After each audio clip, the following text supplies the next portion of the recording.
What is up, everyone, and welcome back to yet another episode of Fire Emblem Three Houses.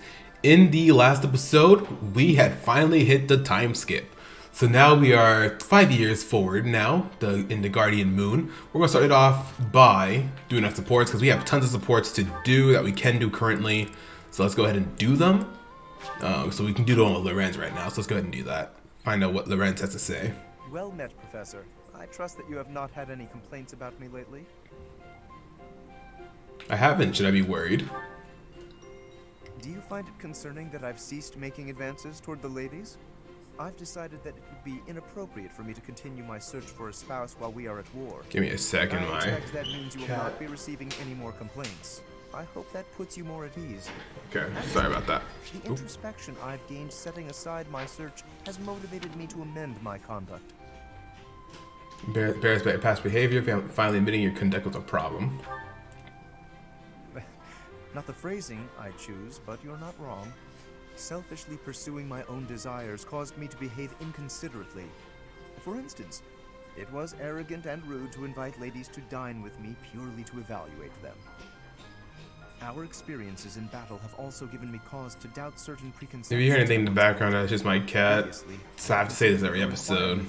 It's just my cats doing their thing, so don't mind that. I once thought that commoners lacked the power to influence the wider world, as history might suggest. To find a commoner who made a real impact, one has to look all the way back to Nemesis. That was my belief, at any rate.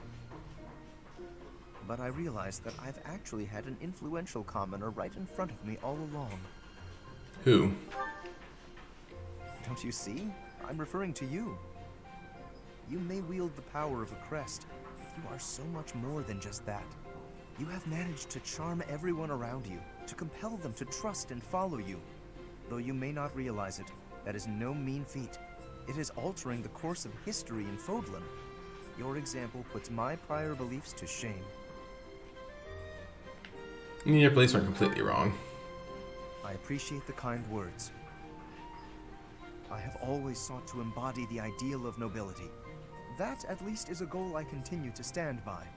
But now I know that bloodline alone is not sufficient to gauge a person's worth. I've learned much of this from you. You are humble and open-minded, despite your power and skill. That is why I, at least, find you so charismatic. Perhaps that is the wrong way to say it. What I mean is that you set an admirable example. I can only hope someday to be your equal. Of course, you had better keep an eye on me, because I can achieve anything I set out to do. For I am none other than the handsome and talented Lawrence Elman Gloucester. Alright. With that, we hit A rank with you. There's somebody else we could have done it with, yeah. Take some time. It seems like we're getting pretty close to doing this one. We probably have to find him on scene. And the thing, we can do Ignatz and no. Who else was I able to do? No. Huh. Thought I was. Okay, so it's not too late to do these, so we'll still be able to do that. Okay, I'm pretty sure there's somebody else I could have talked to, but guess not. Okay. We do have quite a bit with everybody else, though, so let's go and go through those. The earth nurtures the trees, and the trees bear fruit. It's the earth itself that gives us all life. Oh, Fodlan, land of plenty, bless us with the gift of delicious food. What are you doing? Oh, it's just you, Lawrence. I was disturbed by your ridiculous blather. Must you recite it quite so loudly? And can you even call that nonsense poetry when it is utterly ignorant of rhyme and meter? Ouch! You don't hold back, do you? I didn't know you were so particular about poetry. Ha! Maybe you have a secret poetry collection of your own hidden somewhere. That's absurd. Where did you hear that? And just what was that poem about? It seemed to me that you were praising the land. But is it not the goddess who nurtures the land? Should your praise not go to her instead? Of course you zero in on that detail. You really are a Fodlan noble through and through. Certainly. Aren't you? I'm not quite the same, no. Though noble blood flows within me, it can't change who I am at heart. Pardon? I think you had best clarify. Listen, Lawrence, you had ambitions of becoming the Alliance's ruler, didn't you? Would you like to try that for real? If you really want it, I wouldn't mind giving up my position. What's this all of a sudden? That is not an offer to be made in jest. I'm not joking around. I've been thinking it for a while now. I originally thought you were like a fox drawn in by the deer of the Alliance. But I was wrong. You're no thoughtless predator.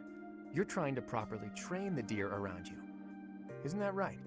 That is my intention, but the ambition is insufficient. To rule well, a certain temperament is required. When we first met, I mistrusted you a great deal, and on my father's advice, I observed you closely. That is why I can say this for certain. You possess the qualities necessary to govern. A compliment from you? That's about as rare as a deer standing on its hind legs and doing a jig. Merely a statement of fact, one that is quite relevant to the future of the Alliance. The future of the Alliance, huh? You really are devoted to your cause. Depending on your actions, I may yet see fit to seize your position for myself. Bear that in mind. I welcome the idea. It means I can feel safe vanishing whenever I see fit. Vanishing? Do not tell me you intend to die in this conflict. You cannot shape the future if you do not live to see it. Ha! First you compliment me, and now you're worrying about me? What have you done with the real Lawrence? No, I'm not going to die. I'm tougher than I look. Besides, this war isn't just for the Alliance anymore. It's going to decide the fate of all Fodlan. It would be cruel to leave you with the burden of uniting all of Fodlan by yourself, don't you think? Burden? Please. If there were none other suitable, I would gladly become a king. Or even an emperor. Well, well. I guess I shouldn't take Lawrence of the famous House Gloucester so lightly. Really, though. Don't you go dying on me either, Lawrence. We're going to need men like you in the age to come. The same to you, Claude. A world without you would be ever so dull.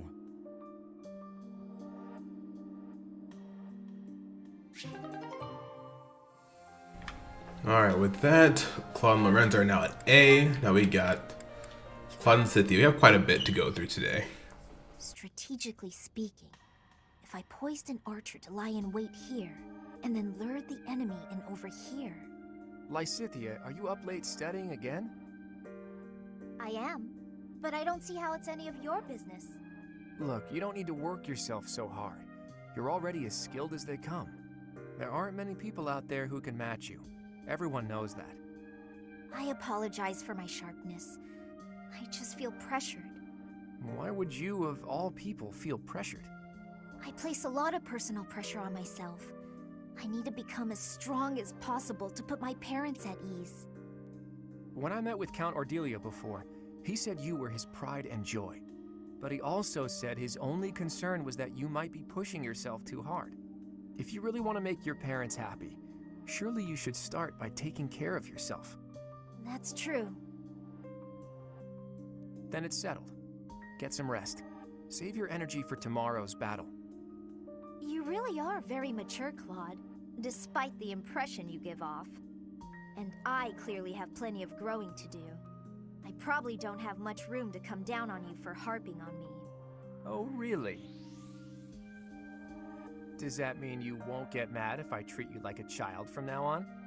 That is absolutely not what I said. Just after you finally earned a small degree of respect from me, too. Hey, just think about it for a second. You're the only one in the world I treat like this. That means you're a pretty special person to me. You think I'm special?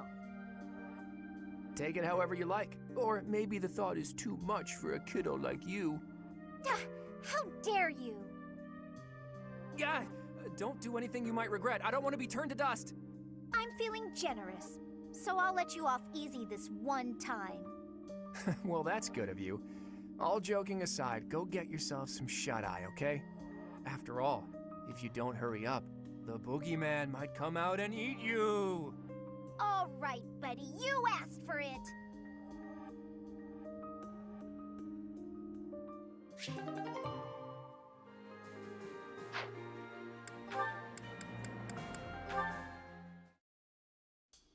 Oh, do you have an itch back there? I guess you can't scratch it on your own, can you? Hi, Marianne. Oh, Claude. It's just you.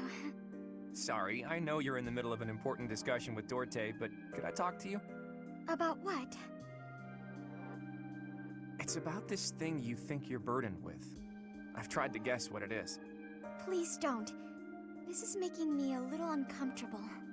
There's no reason to feel uncomfortable. It's not like I plan on saying it aloud. But if my guess is correct, there's something I want to tell you. Will you hear me out? Fine. I will listen. Once upon a time, in a faraway place. What the... Are you telling me a story? Just listen. Once upon a time, in a faraway place, there was a young boy. This boy came from a despised lineage. In short, his mother was a daughter of the enemy. So the young boy was treated horribly by everyone around him. He hadn't done anything wrong. Everyone hated him simply for existing. Yelling, fighting back, explaining himself. Nothing he did could change his situation. When he was finally old enough, he ran far away from home. He escaped. It sounds to me like he had no choice. I would have done the same had it been me. Thing is, after he ran away, he still found himself in the very same position. People in the outside world hated him for where he came from. Well, now that's... The boy thought he had no place to go. All he could do was destroy the boundary between the inside and the outside worlds. Destroy the boundaries? Right. If there was no outside and inside, just one side to share, then the people outside wouldn't have a reason to hate him anymore, right? It wouldn't be easy, but if he managed it, he could shrug off that burden. The point is, people are born with burdens to carry. That much is undeniable. But whether they bind us or we cast them aside, that's up to us. So I think you should try to cast yours aside, Marianne. Put that heavy burden down. It's time. But I don't know if I can do it. It's okay. I'm here for you. We're the same, and I can help you. The same? Claude, we have nothing in common. Hey, did you see that, Dorte? Your friend just smiled at me. Thank you for sharing your story. I suppose I could try casting aside burden, as you say. We can try together. Let's do that. And when we're free, we can change the whole world.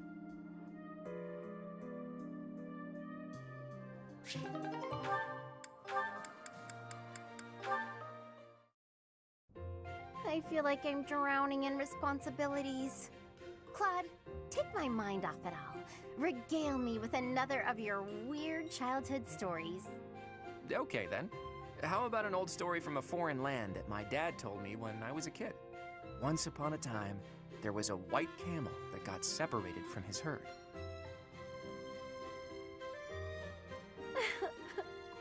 I'm so happy for that white camel.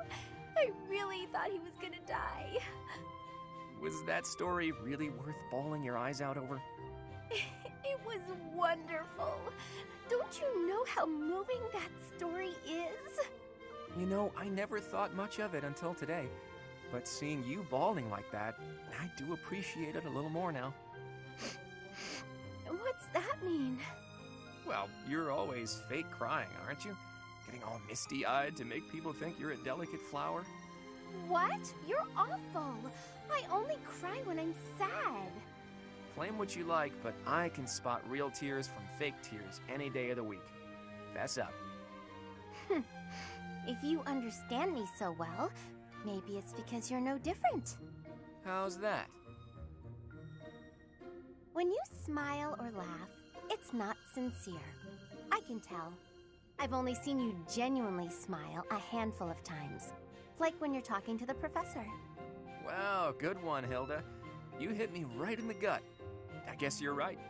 I'm not so different from you in that way. But how did you come to realize that? Have you been watching me that closely? I'm afraid so. My eyes seem to wander toward you of their own accord. What? Hold on. Forget I said that. I didn't say that. Nope, no can do. Forgetting isn't something this crafty brain of mine is capable of. Besides, my eyes have a tendency to wander in your direction too.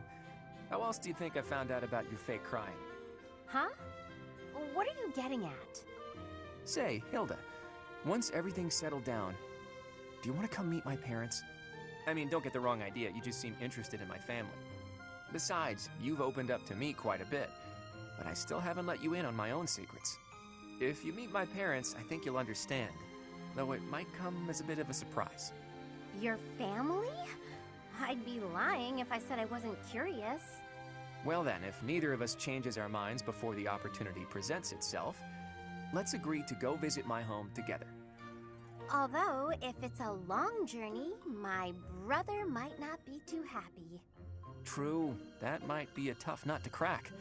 As tough as Fodlan's locket.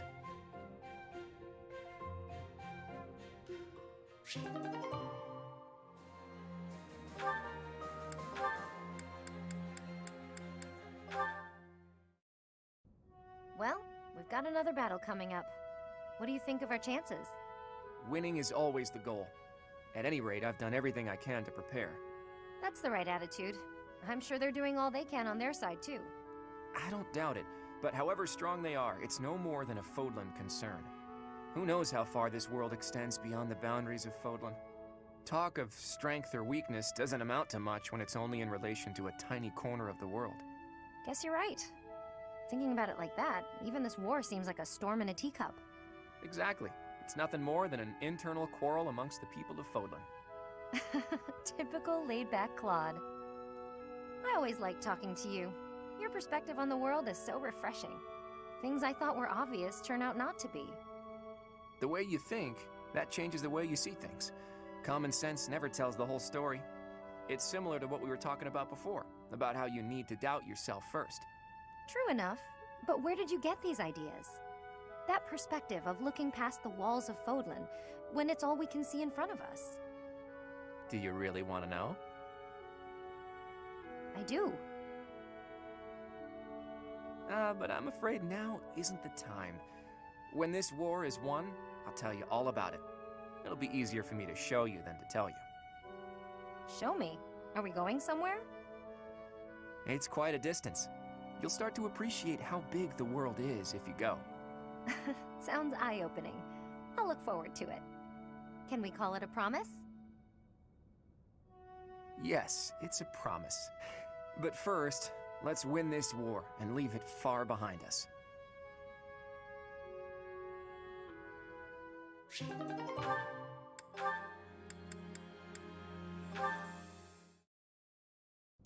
Sorry, Claude. You can't go past. Huh? Ah, Cyril, it's you. Is there a problem? It's not the first time I've been to the Holy Tomb.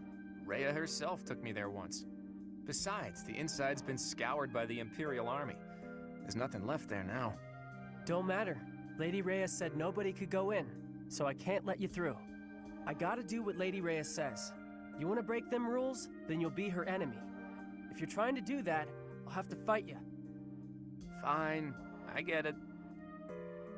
I wouldn't hesitate to make an enemy of Rhea if it came to that. But I'd rather not fight with you. So I'll back off. For now. Why is that? Does it matter? Dunno. With your status, you could smack me to the ground and walk right over me. I guess. But I wouldn't. We're friends. I thought you were the kind of guy who'd smack down just about anybody if you needed to. You really are a stubborn one. All right then, I'll tell you. I swore I'd change this world so that those without status are no longer oppressed. Though you were never one of the people I was hoping to save. I never knew that there were people in Elmira in your kind of situation. I realized that my own perspective was too narrow. You helped me realize that. So, I owe you. Did you just say you're all about saving people who are oppressed? Really? I did. Is it so strange to hear that from me? It's just... You reminded me of Lady Rhea there for a second. Lady Rhea always tried to save us folks without any status in the world. Like when she let an outsider like me stay at the monastery. That was real nice. She brought in those kids from Remire Village when they lost their parents, and... Well, I'm not a religious man. I'm sure Rhea wouldn't want to be lumped in with a guy like me. Lady Rhea didn't do those things because the goddess told her she should. She did it because she wanted to. I can tell you that. I see. In that case, maybe I don't need to make an enemy of her. Thanks, Cyril. I think you've brought me a step closer to my dream. Thanks to you too, Claude. If I was able to help you, then that makes me happy.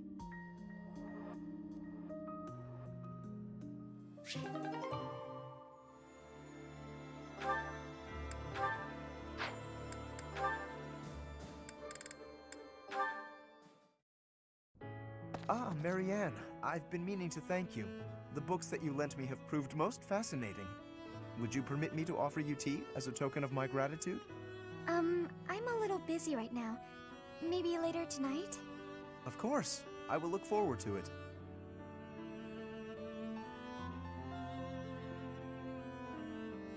Thank you for inviting me over. Certainly. Thank you for coming. Oh, and please, relax. This is no formal occasion. Oh, this tea tastes so good. Doesn't it just? Oh, this is my absolute favorite. I'm pleased you like it. This pastry may suit your palate also. It is commonly paired with this tea in my homeland. Ah, it's sweet. It complements the astringency of the tea. You have exquisite taste, and there is plenty more where that came from. We simply must do this again. You want to spend more time with me? Naturally. Well, that's... Actually, there's something I need to say. Yes? What is it? I've been keeping this from you for a while. It's about my crest. It's just terrible. Please, that's quite enough. Oh. You're trembling. If uttering this secret hurts you, then I have no desire to hear it. It's just... Your smile is a greater gift to me than any truth. Whatever you have hitherto concealed, I am certain it is essential to you, and I do wish to know it. But not until the day arrives when you can tell me with a smile on your face. I am not the sort of man to prize my own knowledge over others' happiness, you know. Besides, the mystery is part of your charm. You're funny, Lawrence. There, that's what I mean. Your beauty is always captivated, but that smile truly warms my heart. This is the first time I've smiled in so long, and I have your kindness to thank for that. As I've said, you are perfect just as you are. But I suppose I can take a little credit. Yes, your radiant smile shall illuminate all the world. With me by your side, you will not be able to help it. I'm looking forward to that.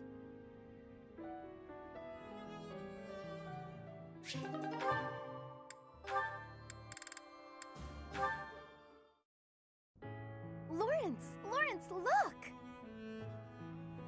What is it, Hilda? Ah, a letter from your brother? That's right. Though part of me thinks it's some stranger imitating my brother's handwriting. He's never given me this much praise. Hilda, you've learnt the value of persistence. You're really maturing, stuff like that. Usually his letters are like, I'm worried about you, and stop being so lazy. Since I have fought by your side, I can assure you that his praise is genuine and entirely deserved. I've written about fighting in plenty of letters. Why is he so gushy this time around? I would venture to guess that your depictions of battle are more passionate than before. It's no surprise that such authenticity would resonate with a veteran warrior like your brother. If that's true, I have you to thank. You've inspired me to throw myself into battle. Does everyone think I'm a tough warrior now? I don't want to be stuck with their high expectations. Would that be so terrible? You are gifted, you know. Not to say that your lackadaisical nature has failed to endear itself to me. I'll choose to take that as a compliment. Speaking of letters, did you keep your promise? Did you, mention me? I did. I told my brother all about you. I said you were a uniquely gifted leader who could inspire people to be their best selves. And I said that you'll be a real asset to the Alliance. I also told him how I wished you could join our family. He responded that he'd be honored to call you his brother. Truly? Oh, to have such a valiant brother would be beyond my wildest expectations. Lawrence? You know what I mean about you joining our family, right? I believe I do. And I confess, if I am correct, that the same thought has preoccupied me as well. But you must forgive me. Now is not the time. Before we can consider our own future, we must first end this war. We must secure a peaceful world. And if we do attain a peaceful world, then what? Come on! Just say it. As much as I'd like to grant that request, I cannot. This is something that will deeply affect our lives. It must be said at the proper time and place, with the most artfully chosen words, and the perfect offering. I am Lawrence Hellman Gloucester, after all.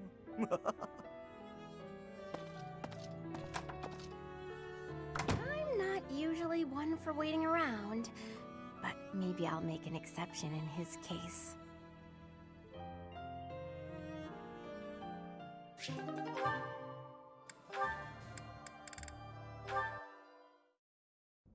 Hey, got a minute?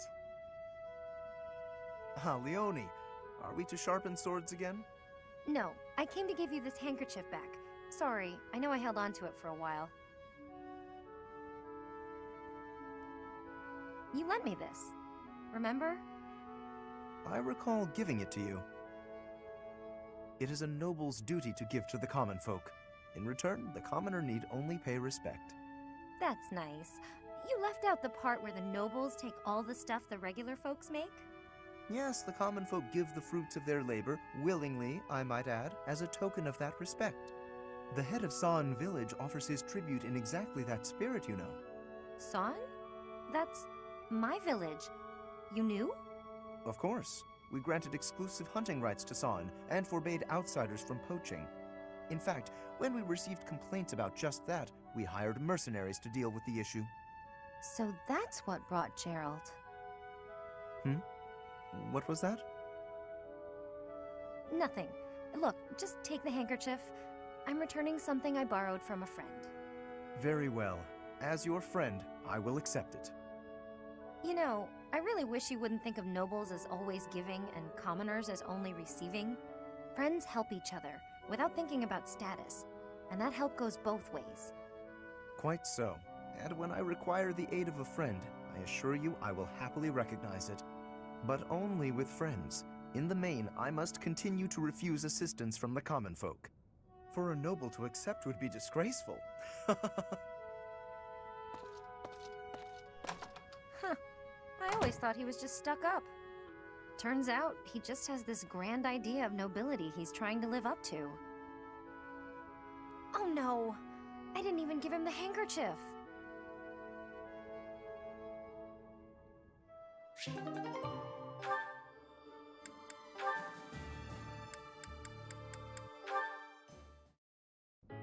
Hey, Raphael. I finally finished that necklace for you. Here you go. Huh? Oh! Whoa! This is incredible! And so shiny.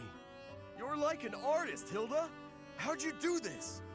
Just like I told you, I put the flowers and the shiny rocks in a bottle, and then poured in some resin to preserve everything. I thought the flowers you had were looking a little pathetic, so I added a few of my own.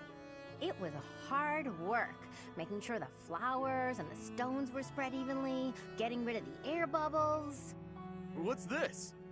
The part you hang around your neck? I thought you used the one I gave you. Oh yeah, no, that's a cord I braided. I was going to use metal, but some people are allergic to metal, so I figured better safe than sorry. Anyway, you didn't give me much to work with, and look what I pulled off. I am a miracle worker. It's gorgeous! Beautiful! I've never seen anything like it. Thank you, Hilda. Whoa, hold up! What's with the blubbering? It's just... I bet my sister never got anything so pretty in her whole life. She's had to deal with so much because of me. I never got her anything this nice and cute before. She's gonna love it and be so happy.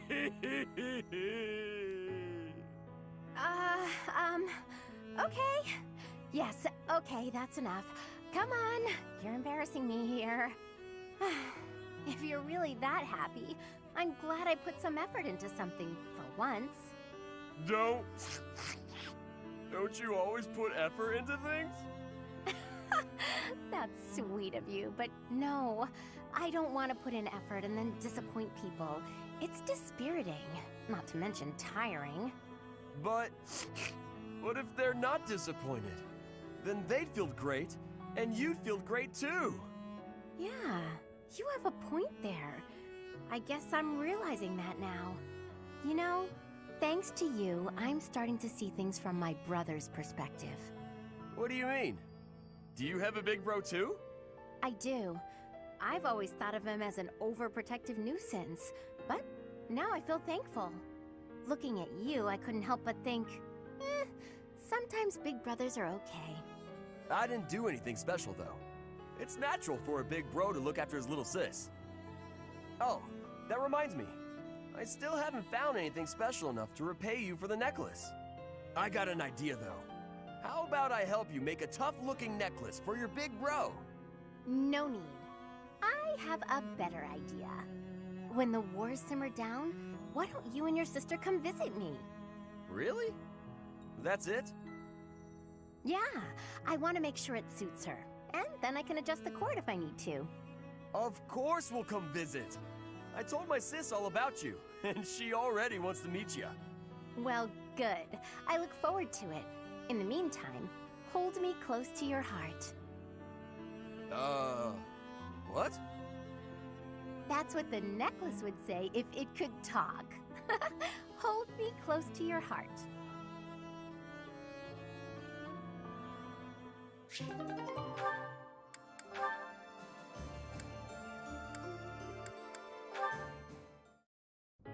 Hey, writing to your sister again? You bet! Gotta reply to these things as soon as they come in. You had one last week, too. It's great to see you're both so good about staying in touch. It's especially important when there's a war going on. Yeah. Oh, that reminds me.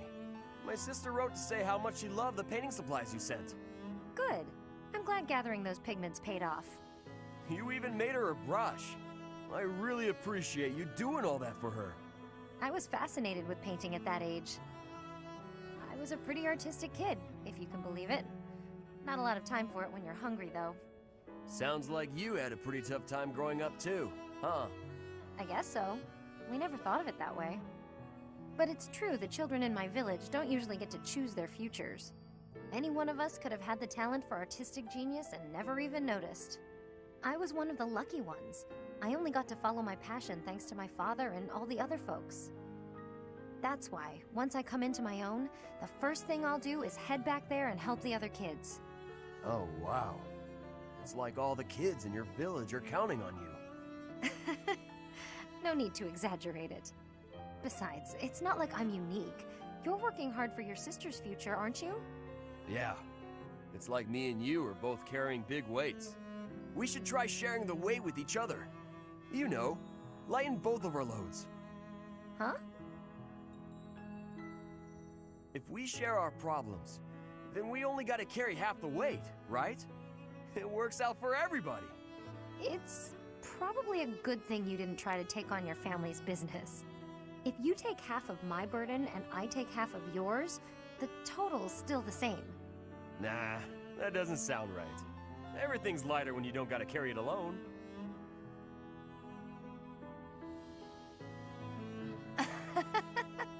On second thought, you might be right. With the right attitude and the right partner to share the burden, maybe it is only half the weight. Now you're getting it! It's a waste of energy to struggle alone when there's someone who can help you. That's true. And I do hate waste, as you well know. So when it comes to working toward the future you're after, you know I won't fall short. Great! And you should never fall short on sharing a big meal with me, too. deal.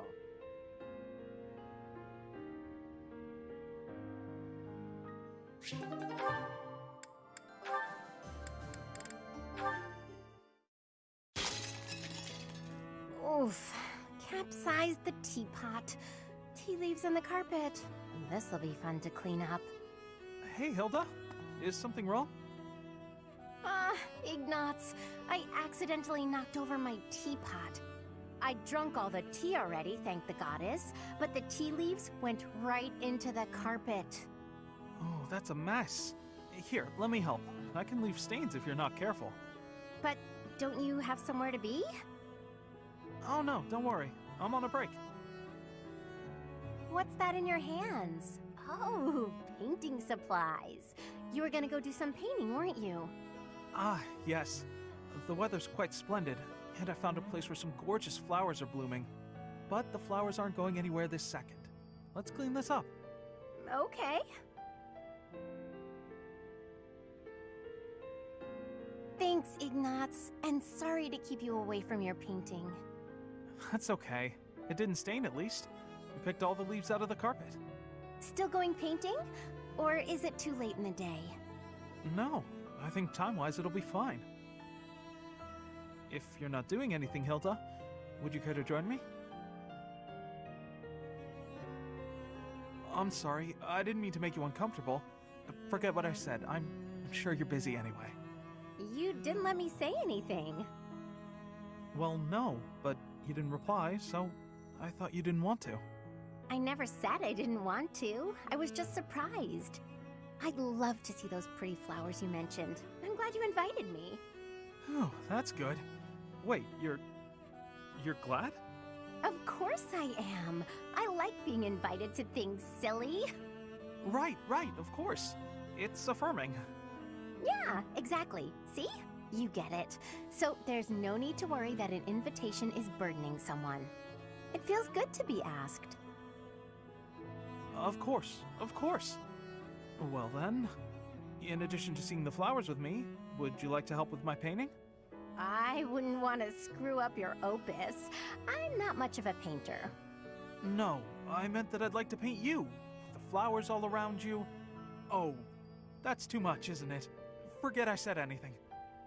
Silly, you didn't even let me answer.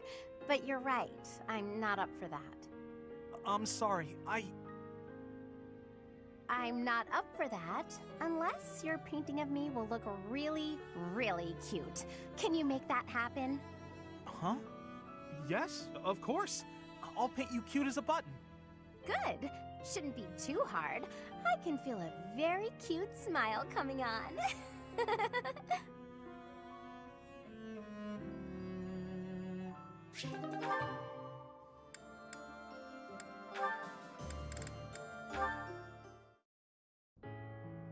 Hilda? I wanted to thank you for helping me in the infirmary. I brought you these pastries. Ooh, thanks. I'll put some tea on. Have a seat. That sounds lovely. But I also wanted to apologize for always causing you such trouble. It's no trouble. No trouble at all. Everything tastes better with friends, don't you think? I give you help, you give me sweets, we have a little tea party. It's a good arrangement, I'd say.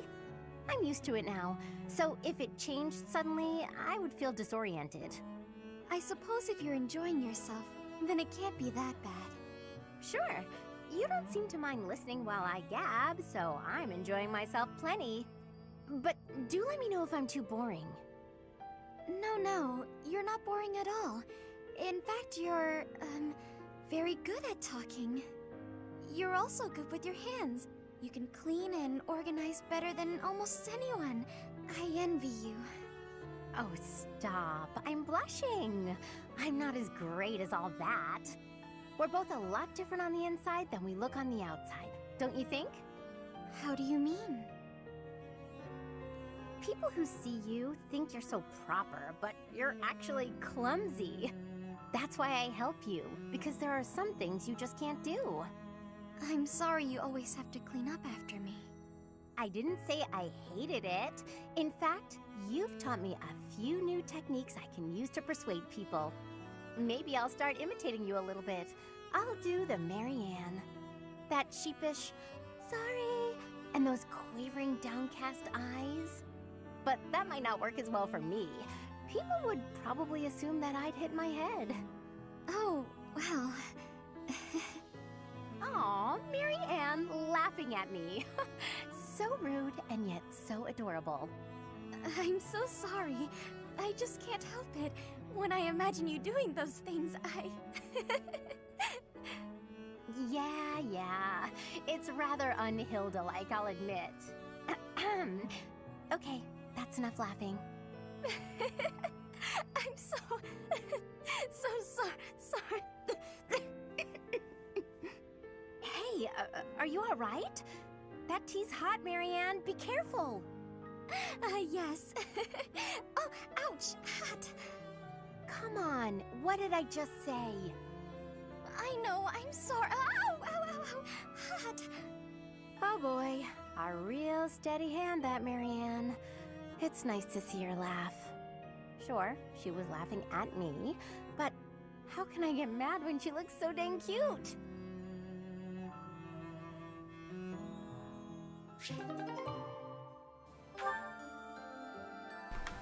Alright, so I believe those are all of these supports that we can do for the time being, because all these are going to be, we have to either see them or something like that. Anyways, we are going to end off the episode there, because this was a pretty long episode with just the supports. So in the next episode, we'll go ahead and continue on with the game. We'll go ahead and explore a little bit. Probably we might actually do the mission the next episode also, because I don't really see myself doing any mission, like any grinding or anything like that right now, because we're pretty good where we're at right now. So we might just explore and go straight into the mission. So yeah, so thank you so much for watching. I'll see y'all in the next episode.